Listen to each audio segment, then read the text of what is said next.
Hi everyone, I'm coming to you today with a bit of an update on some information about what's going on for the collective at the moment, thanks to not only my personal experience and collecting experiences of people around me that are quite connected with anything to do with 5D, the other side, sensitivity to information that is not reserved to the strictly 3D universe, but also was confirmed with an Akashic reading that I did today with the beautiful Ellis, who is another QHHT practitioner that I called for a little bit of help as I felt like I needed a little bit more clarity.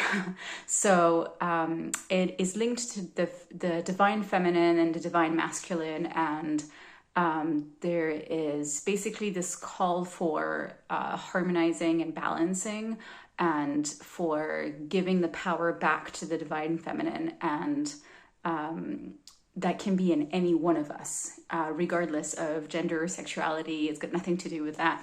And the way that it's manifested in me in the past few weeks, very strongly, but in the past few months as well, has been that I've had tremendous pain, cramping, bleeding, just really, really out of sorts in a debilitating way that didn't allow me to work or take my kids to school or do any housework the way that I usually do. And that led to extreme fatigue and exhaustion as well, and left me in a state of just being kind of disconnected from my cognitive abilities. I felt like I was sort of in a constant haze and really altered in terms of what it is that I can do with this body down here. And of course, being a QHHT practitioner, the first thing that I thought was, okay, what is the lesson? What is the purpose? Why am I going through this? Can I quickly get to understand this so that I can resolve it? How can I go towards healing? And I had a lot of hints, but because the gift that I have is clear knowing, it's a really rough one for me to sort of validate, and I'm still in search of validation for that. And the validation of what came through in the Akashic reading today was everything that I needed to put the pieces together. So here's where I'm at the moment is there is a call for the divine feminine aspects of us to really bloom into its full power. And for that to happen, there's a need of clearing and shedding and transmuting all of the inheritance that there has been on the feminine side of any uncomfortable position that we've been put in by this disharmony between feminine and masculine sides, and how sort of masculine toxicity has prevailed and the impact that it's had on the feminine sphere.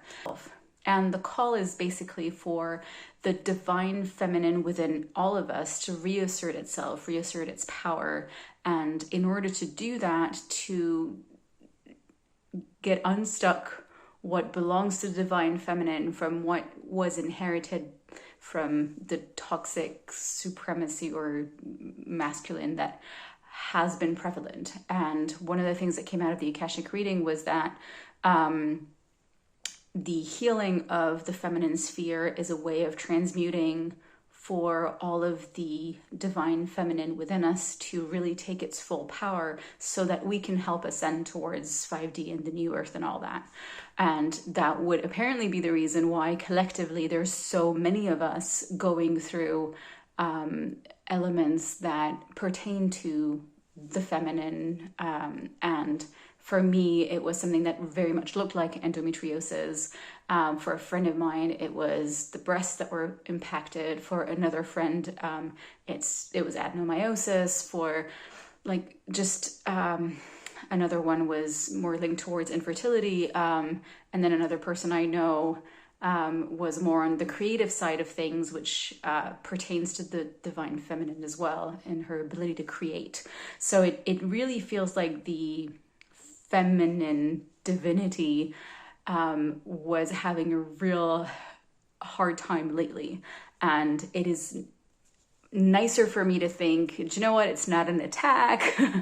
It's just that this transmutation will allow to clear a lot of stuff and to make way for more aligned feminine power. And the divine feminine hopefully will lead the way towards the divine masculine. It's not a way of the feminine ruling over. It's really rebalancing and just honoring the divine part of the masculine and the feminine. What that means exactly, I think we still need to define collectively. I mean, a lot of people have worked on the divine feminine and what it means, and the divine masculine and what it means, but it feels like it hasn't trickled down into the population. And so there's this call for the spearheading of, let's embody that and let's share that, and let's basically go towards this harmony between the feminine and the masculine, the yin and the yang, and all that. And this idea of harmony and balance has been extremely present, at least for me, in the past year. And every time that I talk about that kind of stuff, when things have become a bit clear for me and I share this type of information, I get a lot of echoes from people that it resonates with. So I felt I kind of was called to share this with you to see if it resonated with any of you. And if any of you have even have any enlightenment for me that would lead me to faster healing of my womb, I would be delighted to hear from it, because I am starting on the journey of womb healing now, and very much happy for any advice of anyone who's been on that path before, basically. So here we go. Have a beautiful rest of your day, and sending you much, much love.